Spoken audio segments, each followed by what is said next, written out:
Vamos a comenzar de nuevo, como decía, vamos a dar la palabra ahora a Florian Amlinger. Vamos a darle 45 minutos para que nos explique el modelo de Austria.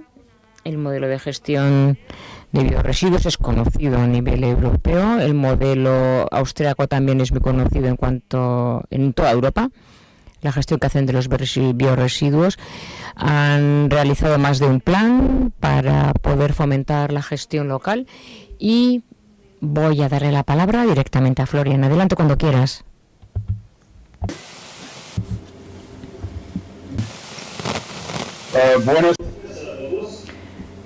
Buenos días a todos. Estoy encantado de estar aquí con todos vosotros. Sería mucho mejor poder estar ahí en persona para poder ir a visitar diferentes centros de compostaje, pero por desgracia no puede ser. Bueno, me han pedido que hable sobre el modelo austriaco. Pero antes me gustaría citar a Charles Eisenstein de los Estados Unidos. Es un filósofo cultural que habla acerca de nuestra civilización y nuestras ideas acerca de la civilización. ¿Y cómo entendemos nuestra cultura? Pues hace 15.000 años nuestra cultura comenzó con la agricultura. Nosotros domesticamos a los animales salvajes, empezamos a cultivar plantas, cultivar la tierra.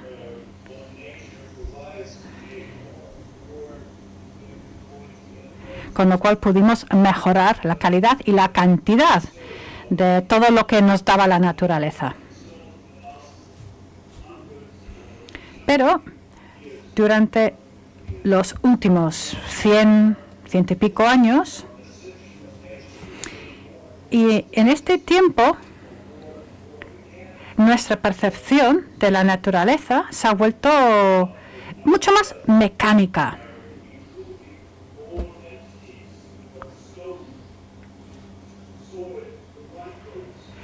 Pero tenemos que entender la Tierra de otra forma. Tenemos que entender la naturaleza de otra forma, como la Tierra, los organismos pequeños, los insectos, y nosotros solo somos una parte pequeña de todo eso.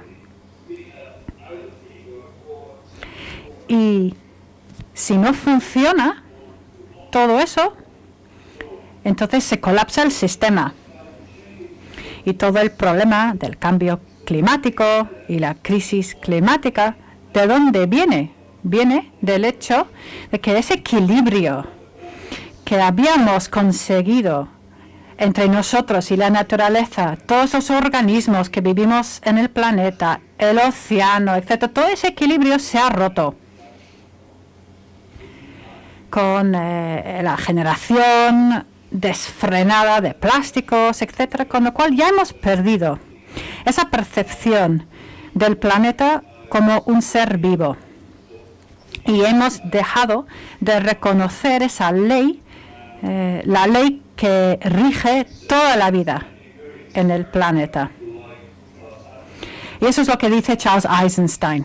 Y de verdad es una inspiración muy importante para mí y para muchos, porque forma parte de este nuevo movimiento que busca contar historias, narrativas, cambiar la narrativa acerca de cómo tenemos que vivir con y en nuestro planeta. Y tenemos que formar parte de la solución. Es una nueva conciencia común. Y eso está emergiendo ahora, poquito a poco. Está emergiendo en la percepción y el espíritu actual de nuestra sociedad. En Austria hemos tenido mucha suerte, porque ya desde el principio, cuando hemos estado hablando del cambio de cómo vemos a los residuos, la generación de los residuos en la ciudad, y antes lo veíamos como algo que teníamos que quitar de encima, y hoy en día vemos esos residuos como recursos, recursos que nos pueden ayudar a bajar nuestra dependencia de otros países. Son recursos que se pueden reciclar, reutilizar, con sistemas más o menos centralizados, descentralizados. Y cuando hablamos de los residuos orgánicos, la evolución nos muestra que el ciclo orgánico es algo que hemos experimentado de forma consciente o inconsciente durante decenas de miles de años. He perdido la primera presentación porque hemos tenido algunos problemas técnicos y yo no he podido escuchar la interpretación. Pero por lo que entiendo, por lo menos, estáis muy centrados en la importancia de la comprensión, ¿no?, de la concienciación entre la ciudadanía. Pero claro, todo eso tiene que ver con tener suelos vivos, suelos capaces de nutrirnos, de nutrir la sociedad, de nutrir todo lo que hacemos. Con lo cual todo empieza en el suelo. Y el suelo es de una importancia primordial. Entonces, vamos a ver qué es lo que hacemos nosotros en Austria para mejorar el suelo, para mejorar esos sistemas de cultivo que tenemos y cómo podemos hacer que esos sistemas de cultivar diferentes cultivos y plantas sean más resistentes.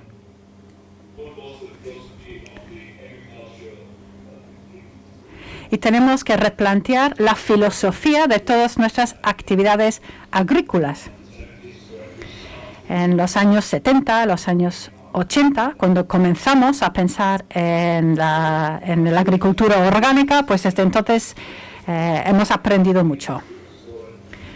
Cuando hablamos de compostaje o reciclar los residuos orgánicos y meterlos otra vez en el suelo, tenemos que entender que hay que respetar las plantas y su ciclo natural. Y tienen su sistema que permite proveernos de nutrientes a nosotros, a los animales, a todos los animales, a todo el entorno vivo.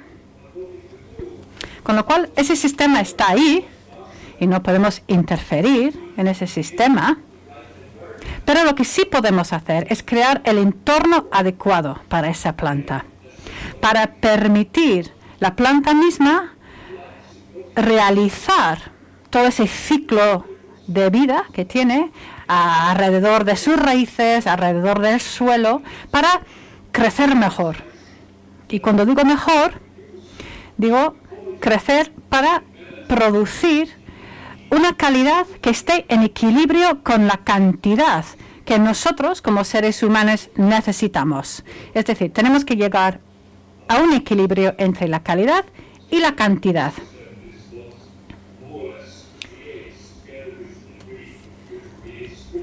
Y con eso ayudamos con la creación del humus, que es una parte de la tierra muy importante, y también nos centramos mucho en la rizosfera, en las raíces de las plantas y la tierra.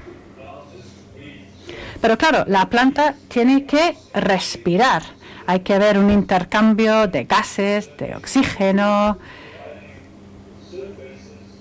Y las superficies de las diferentes partículas es muy importante. Y también con la arcilla, la componente o el contenido de arcilla en el suelo es muy importante en esa transformación orgánica. Con lo cual es importante tener en cuenta todos esos elementos para tener una capa estable, resiliente, una capa capaz de promover el desarrollo de las plantas. Y necesitamos que esas superficies sean activas, superficies que puedan ser colonizadas por parte del sistema fino de las raíces, los diferentes microorganismos. Podemos ver que aquí abajo vemos la materia orgánica húmeda y podemos ver las cantidades.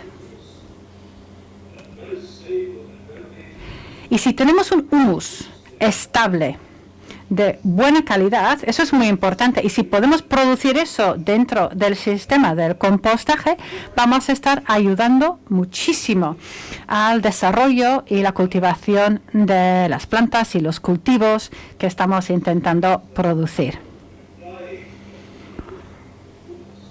Con lo cual, mejorar el humus, esa capa tan importante del suelo, es una manera de garantizar una mayor resiliencia en la vida vegetal que tenemos en nuestro planeta.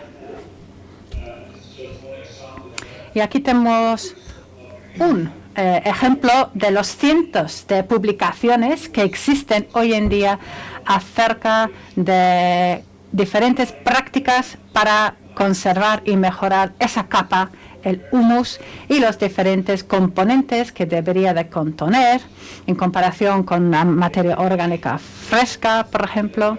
Y si conseguimos mejorar la calidad, entonces tenemos un suelo con una mejor agregación, tenemos los agregados más estables, etcétera. Entonces, ¿qué hemos hecho en Austria? Bueno, hemos obligado a los municipios y a los hogares a hacer una recogida separada de sus residuos orgánicos, o hacer compost en sus casas, o de participar en el sistema de recogida selectiva proveído que provee los municipios o los grupos de municipios, que son diferentes corporaciones, un poco como las mancomunidades aquí. Se puede hacer de forma voluntaria, pero también obligamos a los residentes. Y el impacto legal ha sido muy importante, porque cuando nosotros aprobamos esa ley vinculante en 1992, hubo un periodo de 3 o 4 años, y en ese periodo los municipios tenían que demostrar sus actividades, rendir cuentas, decir lo que estaban haciendo. Pero claro, ese proceso sigue en marcha y podemos ver que la curva sigue subiendo porque hay algunas zonas que sigue aprendiendo. Había ciertas zonas donde el compostaje doméstico se había plantado muy poco. Esperamos que con las futuras generaciones se va a incrementar. Y se ha ido, últimamente en los últimos años hemos recogido muchos restos de jardín. Recogemos más o menos 1 millón de toneladas al año en Austria de restos de jardín. Estamos hablando de más o menos 140 kilos por habitante por año. Tenemos diferentes puntos de recogida para los restos de jardinería, los restos del jardín, y también tenemos un sistema de puerta a puerta, de recogida puerta a puerta para las demás fracciones. Aquí podemos ver las cantidades de biorresiduos.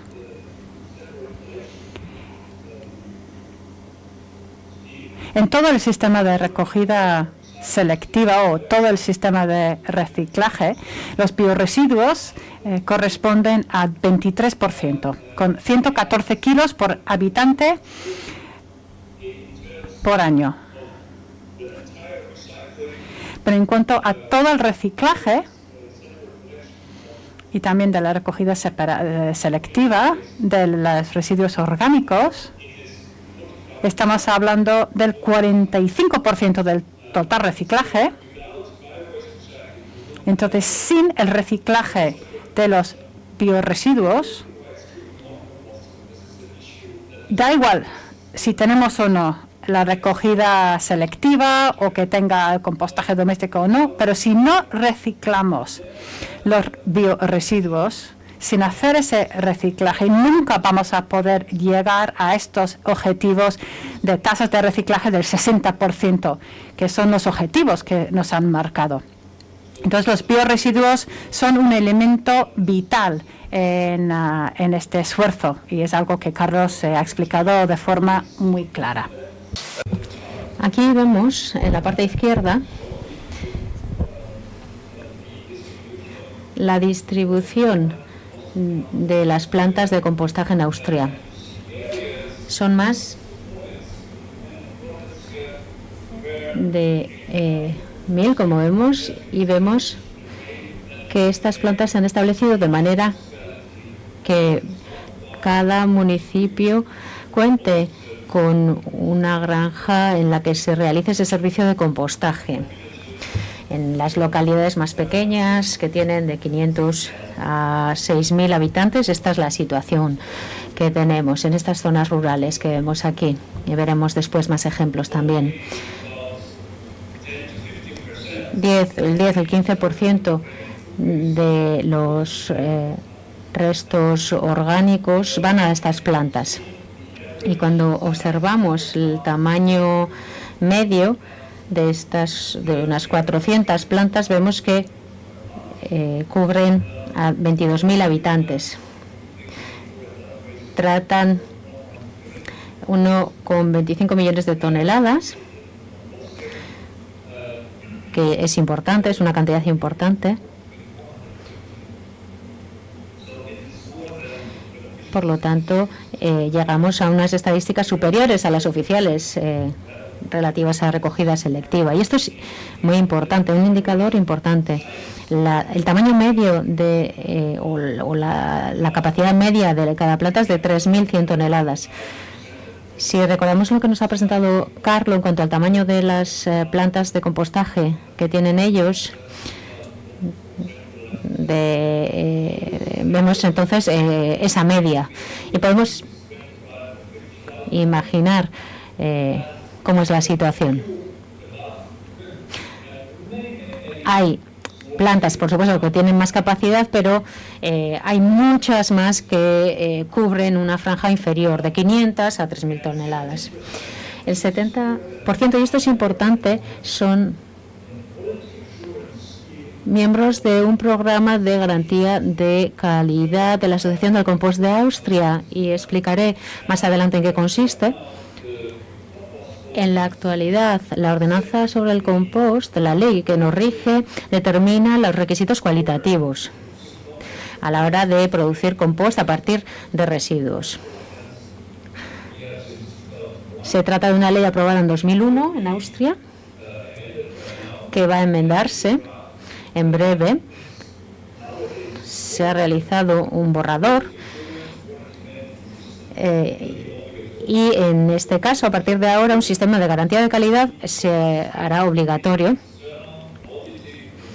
Habrá una auditoría externa para garantizar esa calidad.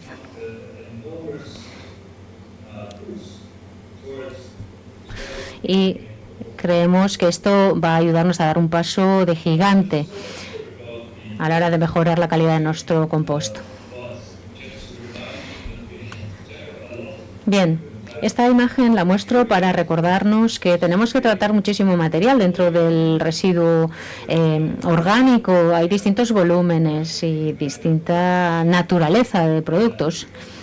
También distintas frecuencias, también distintos grados de fermentabilidad, que también requieren una recogida específica o una frecuencia específica determinada. También tenemos distintas fuentes, como de cocinas mayores, menores, hogares.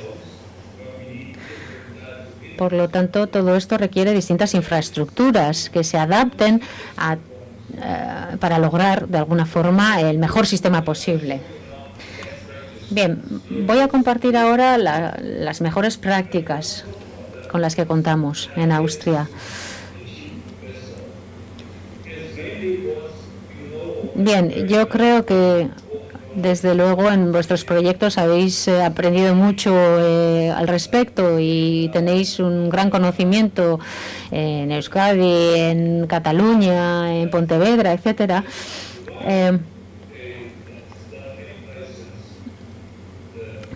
nosotros lo que hacemos es darles a los hogares o bolsas o cubos individuales, y a los restaurantes les damos estos bidones más grandes. Y luego, para recoger los residuos verdes, utilizamos estas bolsas, biobolsas de 80 litros que veis abajo. Entonces, el sistema de recogida de bioresiduo sería el que vemos aquí en pantalla. En los hogares lo que se hace es recoger ese residuo en los cubos y luego se echa a los bidones. El mejor sistema, el que parece funcionar mejor, es el sistema que no apunta desde luego a grandes plantas de recogida, sino un sistema más local, es decir, un sistema basado en una granja que recoge el biorresiduo de su zona cercana, por supuesto, y se encarga de él. En este caso, por ejemplo, se pueden utilizar este tipo de bolsas, más pequeñas también, o si no, este tipo de arcones. Igual en zonas donde hay edificios ya más verticales, donde se genera más residuo y donde el volumen es mayor. Entonces, lo que vemos aquí es que en este caso ya no se recoge ese residuo y que lo que se utiliza es pues unos envases o unos cubos o bolsas de menor tamaño, que en definitiva es el objetivo. The citizen receive intensive education and information how this is done, and then. Bien, este es el sistema que parece funcionar mejor. Se utilizan, como vemos aquí, este tipo de camionetas de muy pequeño tamaño, con algún sistema hidráulico en algunas ocasiones. En esta zona, por ejemplo, cada bolsa tiene un número. Bueno, lo diré de otra manera. Cada hogar recibe 52 bolsas, por ejemplo, al año. Y cada hogar recibe también un código identificativo que aparece impreso en esas bolsas. Entonces, si el granjero que recoge esta basura ve que la bolsa contiene residuo que no es orgánico, lo que hace es apuntar en la bolsa a quien corresponde esa bolsa y enviarla al ayuntamiento y decir, oye, hay que advertir a esta persona que no está haciendo bien la recogida. Y entonces lo que se hace es directamente llamar a la persona: José, oye, mira, la recogida de esta manera no funciona. Hay que hacerlo mejor, y si se le advierte 3 o 4 veces, lo que se aplica es a continuación una sanción. Se trata de algo muy personalizado, por lo tanto la llamada la recibe uno mismo y tiene que escucharlo, que no es fácil. Vemos aquí los distintos bidones que utilizamos. Austria sigue siendo un país muy conservador, y vemos aquí cómo es tradicional este tipo de contar con este tipo de granjeros, ¿no? Pues con su tractor, que van de un lado para otro, estos agricultores que van recogiendo o en bolsas o en estos cubos que vemos aquí con su código, ¿no? Todo el biorresiduo.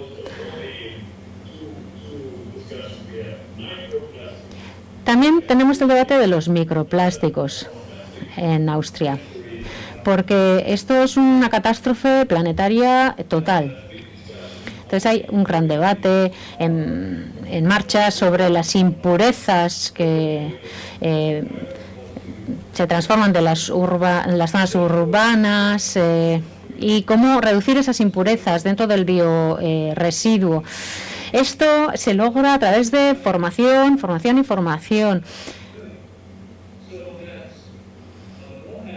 Por lo tanto, esas impurezas son del 0,2%. Las cifras de Franceschero en algunas zonas observan tasas del 5 o del 6%. Esto es un residuo muy mezclado, desde luego. Entonces, eso no es muy válido para realizar luego productos que puedan comercializarse. Entonces, yo siempre le digo a la gente cuando empiezan a poner en marcha este tipo de sistemas, hay que empezar desde el principio invirtiendo en formación. Hay que educar a la gente, explicarles lo que suponen todas estas impurezas para que hagan las cosas bien y para que todo este sistema funcione. Este es el objetivo, el 0,2%. Como digo, ahora nuestra normativa esperamos que se incluya un umbral obligatorio del 1%.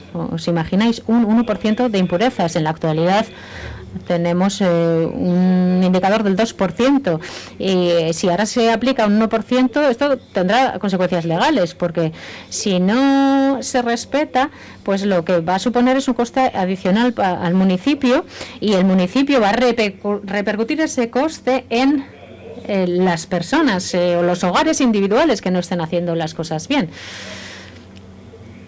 Todo esto va a repercutir en la comunidad, en definitiva, y hay que aplicarle, por lo tanto, el principio de solidaridad. Bien. Vemos esta imagen. ¿Para qué sirve esto? No sirve para absolutamente nada. En las grandes ciudades, el sistema de recogida que se ha ido aplicando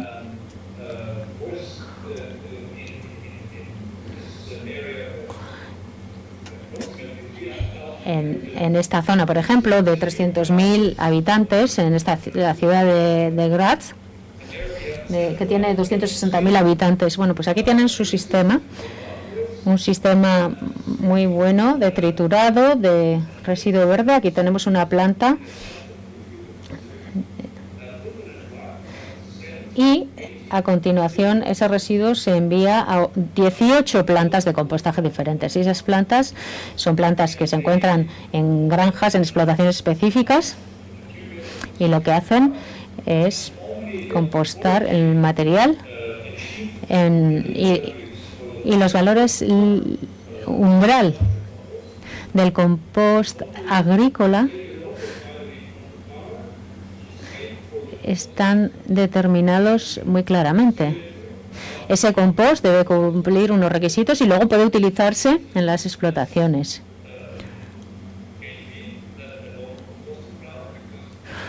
Se trata, desde luego, por lo tanto, de un compost que resulta muy útil y cuyo tratamiento se realiza en estas plantas. Y merece la pena este esfuerzo, porque desde luego no hace falta ningún marketing, porque este compost les llega directamente a los agricultores y lo utilizan directamente en sus explotaciones. Por lo tanto, no hay duda de que resulta útil.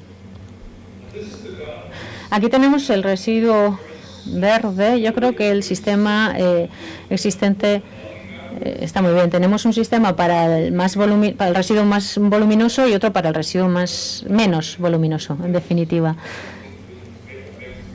La recogida se realiza en estas bolsas de papel que pueden compostarse y luego se aplica una tarifa para incentivar a las personas, ¿no? a que digan, bueno, pues si reciclo más tengo que pagar menos. Es un pequeño estímulo. Vemos aquí, por lo tanto, esa recogida. Y aquí tenemos los sistemas utilizados. Tenemos zonas a las que se puede llevar directamente ese residuo verde, que tienen sus horarios de apertura, desde luego, que cuentan pues con estos contenedores que vemos en pantalla. En las zonas más rurales, el contenedor en realidad es el tráiler de un tractor, de un agricultor.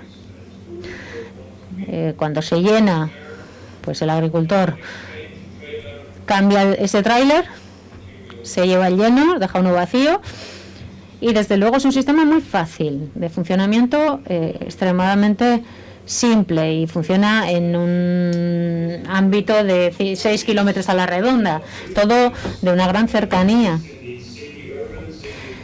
y funciona muy bien, por lo tanto, en zonas urbanas,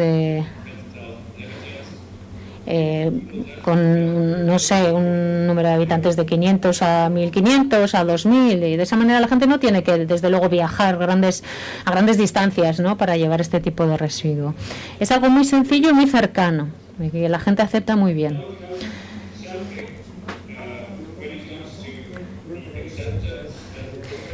Y la aceptación, desde luego, es importante y afecta a la calidad del compost. Por eso digo que hay que formar a la gente para que entienda lo que están haciendo, ¿no? Hay que producir, el objetivo es producir humus, un buen humus. Un humus que vamos a crear nosotros mismos en estas pilas que podemos ver aquí en pantalla, ¿no? Por lo tanto, esa formación intensiva, esa información es esencial. Los agricultores deben conocerla, deben saber lo que están haciendo.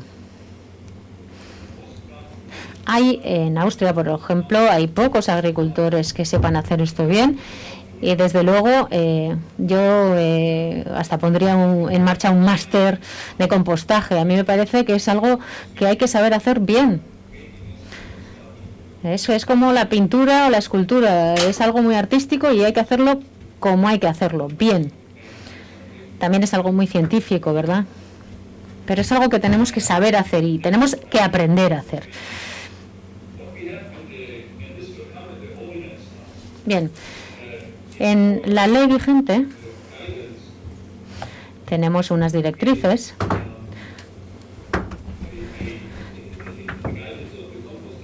respecto al compost, que nos indican cómo mezclar el material más voluminoso de residuo verde con el resto del orgánico. Aquí tenemos la relación que va a permitirnos lograr una mezcla adecuada. Esto se consigue a través de la práctica, en definitiva.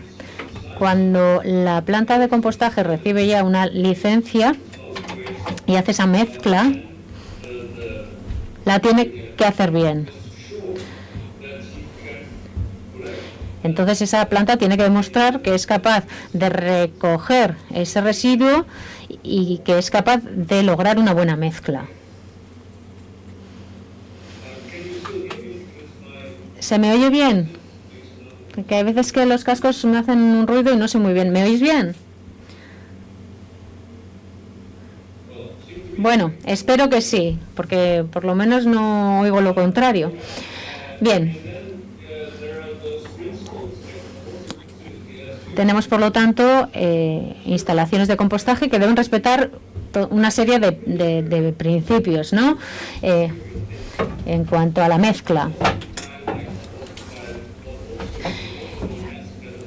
Tenemos que lograr, por lo tanto, una mezcla correcta, equilibrada, donde vemos aquí las limitaciones, ¿no? El resto de cocinas, etcétera, será menor al 30%. El residuo verde será de un mínimo del 15%, etcétera, etcétera. La humedad al 55-65%. Necesitamos arcilla porque si no, no formaremos un humus adecuado. La arcilla es muy importante para la estabilidad del suelo. Por lo tanto, si desde luego queremos formar humus sin arcilla, desde luego lo vamos a tener muy complicado. Esto es algo que también hay que entender y saber. Hay que conocer cómo se forma un buen suelo, cómo se mantiene. Y esto, desde luego, requiere arcilla. Todos los suelos tienen este componente. Y esto es algo esencial. Hay que añadirle este suelo arcilloso.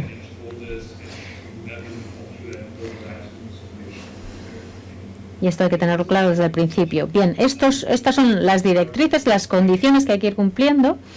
También se le añade compost. Por ejemplo, también necesitamos, obviamente, una buena trituradora. También hemos definido el tamaño de las partículas que queremos lograr después de este proceso de triturado. para conseguir una estructura adecuada. Esto, además, insisto, hay que aprenderlo. No basta con comprar una trituradora. Hay que cometer errores hasta que logramos hacer las cosas bien. Y luego viene ya el proceso de mezcla en las proporciones adecuadas. Hay que entender también que hay que regar esa mezcla. El regado es esencial. Esa irrigación nos va a permitir lograr un compostaje profesional. Las plantas de compostaje, todas ellas tienen que invertir en algún tipo de maquinaria que permita regar esa mezcla y evitar catástrofes, porque a menudo ocurren. Este proceso requiere un esfuerzo importante, requiere un control exhaustivo, diario, diría yo, sin exagerar además. Entonces vemos aquí las distintas soluciones, pero desde luego, sea cual sea la solución por la que apostemos, necesitamos comprobar la humedad de nuestra mezcla en cada proceso de maduración. El contenido hídrico, desde luego, es esencial y dependerá de la capacidad del material. Es muy, muy importante todo esto. Una buena distribución del agua es también esencial.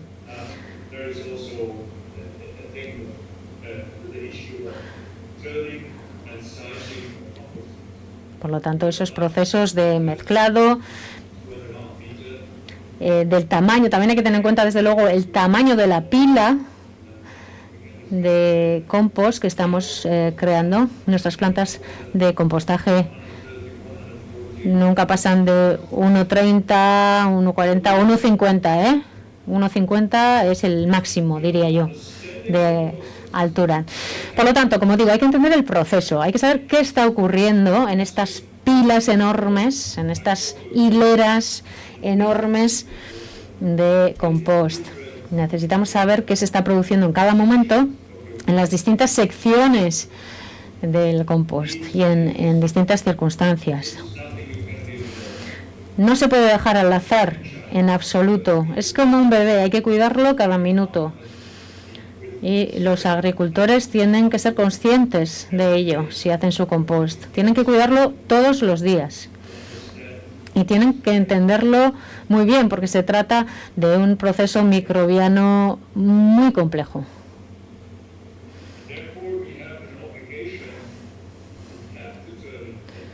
Hay que mezclar el compost al menos una vez por semana. Depende un poco de la duración del sistema de compostaje y del tiempo de descomposición. Si el tiempo total sería de 7 semanas, entonces habría que mezclar de 2 a 5 veces por semana. Es decir, un requisito más intensivo, más estricto. Si el proceso dura 8 semanas, pues quizá con una mezcla de una vez por semana valdría. Pero si ese proceso de degradación dura 5 o 6 semanas, desde luego mezclar una vez a la semana es justito, porque perdemos el control de la humedad y un poco del proceso también. Y ahí se puede producir una explosión de crecimiento fúngico, etcétera, etcétera. Pueden ocurrir 1000 cosas. Entonces, lo que nosotros defendemos es esta línea que veis aquí, una pila de menos de 1,5 metros de alto, con un ancho de 3 metros, etcétera, etcétera.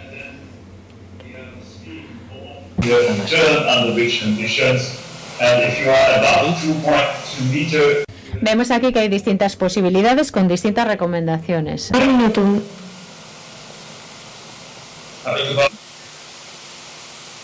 That's fantastic. We manage. Muy bien, fantástico. Vale, me adaptaré a los 10 minutos. Termina. Voy a terminar. Termino en 10 minutos, como digo. Aquí tenemos una planta de compostaje típica. Esta es la zona de descomposición principal. Las primeras 8 semanas tendremos aquí el compost en esta zona asfaltada. tenemos una conexión con una cuenca de sedimentación de 6,75 metros cúbicos. Y luego esa fosa tiene una conexión con un contenedor de 400 metros cúbicos que se utiliza para la irrigación del compost. Luego tenemos una segunda parte aquí, que es la zona de maduración. Tenemos en ambos casos una pendiente de 2 o 3% para que el drenaje de agua se produzca hacia donde nosotros queramos. Aquí vemos una pequeña pendiente también de 1,5% para que ese drenaje de agua vaya llegando hasta ahí, hasta esa zona donde se acumula el agua. Bien, en la zona de maduración, cuando estamos por debajo de 40-45 grados centígrados, vamos a utilizar esta zona. Aquí el agua puede estar también sobre la superficie, sobre un lecho de filtrado. Este es un ejemplo únicamente de este tipo de planta. Pero normalmente se produce así. Vemos aquí imágenes de hacia dónde va a ir dirigiéndose el agua. Vemos ahí la pendiente y aquí abajo también vemos esa zona, esa especie de lago donde vamos a ir acumulando el agua que luego reutilizaremos, como ya os he dicho.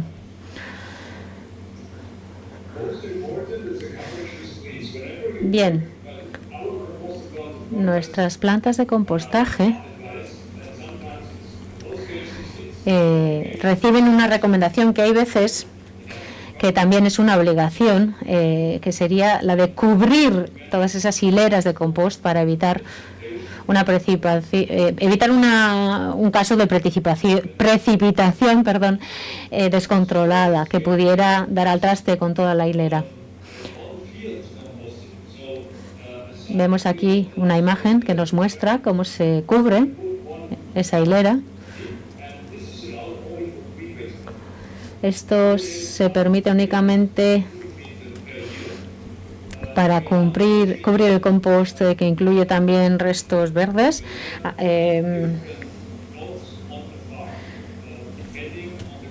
Entonces depende un poco también de la situación hídrica que tenga cada hilera y cada explotación. Y la mezcla se realiza a través de un tractor que va recorriendo por aquí, por esta zona, ese camino. Luego, por supuesto, pueden darse situaciones mucho más mecanizadas como esta, donde tenemos tenemos maquinaria específica que levanta la cubierta y va volteando. Tenemos distintos ejemplos de lo mismo, en definitiva. Distintas fotografías de explotaciones diferentes, donde las hileras en ocasiones están cubiertas y en ocasiones no. Aquí abajo vemos grandes hileras cubiertas en su totalidad.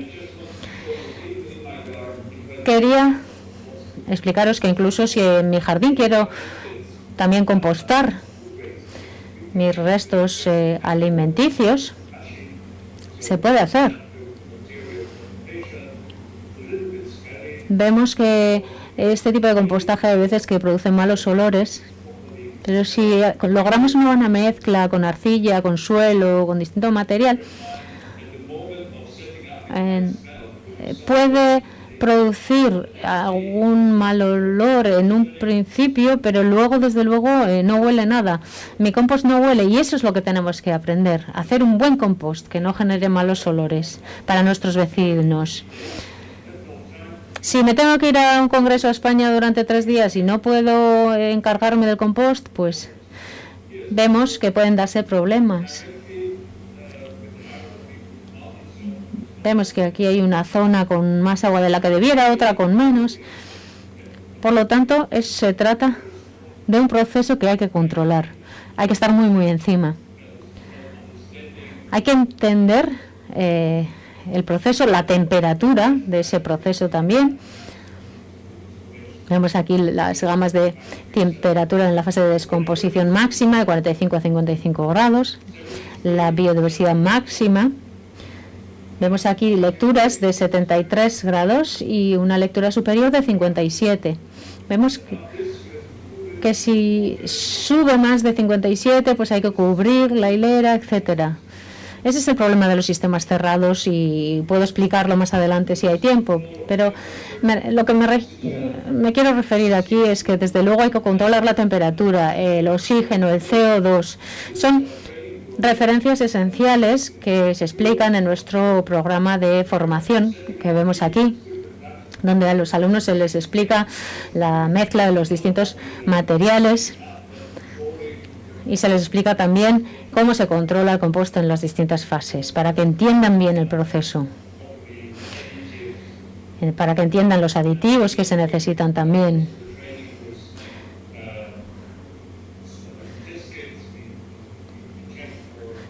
También se analiza el NO2, el NO3, el amonio, se analiza el pH.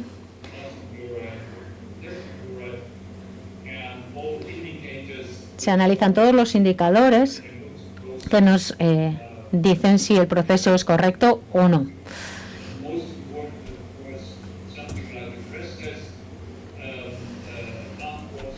Vemos aquí cómo se realizan también ensayos en berros, por ejemplo, donde vemos cómo funciona ese proceso.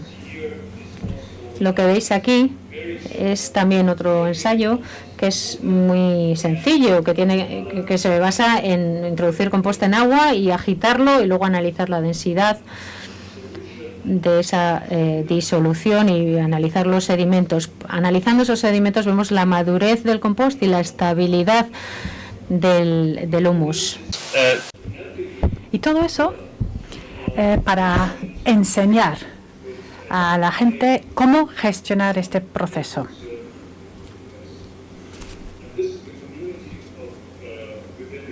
Aquí vemos nuestra comunidad dentro de nuestra asociación. Una vez cada 2 años organizamos una feria donde nos juntamos todos durante un día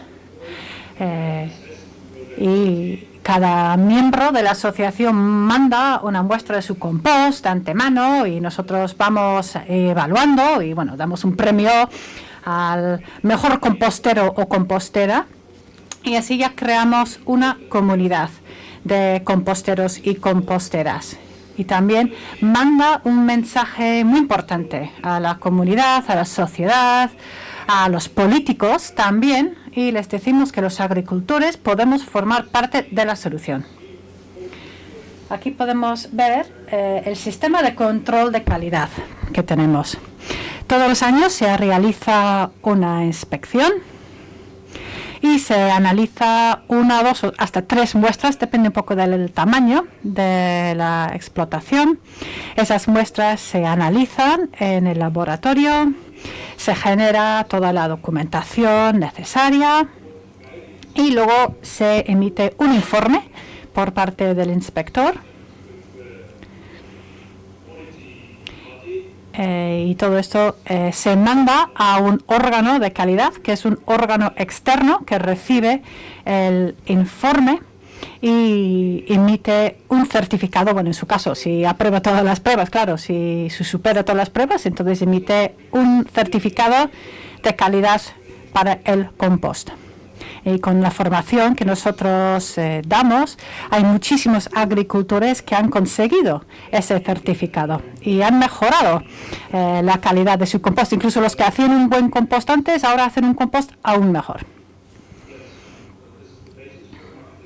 Y también hacemos diferentes labores de marketing, diciendo que nosotros hacemos y vendemos un compost, un humus de muy buena calidad. Y aquí vemos diferentes órganos de calidad con los cuales trabajamos.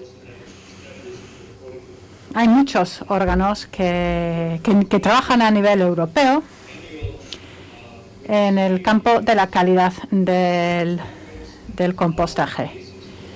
Tenemos, como he dicho antes, muchos organismos diferentes. Nosotros trabajamos con la organización 100 NGO y tiene diferentes sistemas de certificación. Pero bueno, hemos visitado a Bulgaria, hemos ido a Grecia también para intercambiar experiencias y para ayudar a estos países que en estos momentos no tienen un sistema de control de calidad tan riguroso. Y por último, pero no por ello lo menos importante, esperamos este año poder organizar un curso de formación de una semana. Vamos a celebrarlo en septiembre. Vamos a organizar una feria internacional sobre el compost y dentro de esta feria tengo la esperanza de poder organizar un curso de formación de 5 días para ya poner en práctica estas actividades de formación que hemos visto en las fotografías que os he mostrado antes. Y también hablar de la recogida, etcétera. Bueno, con esto ya termino diciendo que se trata, al fin y al cabo, de lo que vemos aquí en pantalla. Nosotros, como seres humanos, formamos parte de la biodiversidad. No somos unos alienígenas que hemos aterrizado aquí por casualidad. Nosotros formamos parte del sistema del planeta y ya es hora de empezar a cuidarlo. Pero bueno, hay muy buena gente trabajando en ello y yo creo que seguro que lo vamos a conseguir. Muchas gracias. Y si tenéis preguntas, pues estoy aquí para contestarlas o intentar hacerlo por lo menos. Muchas gracias.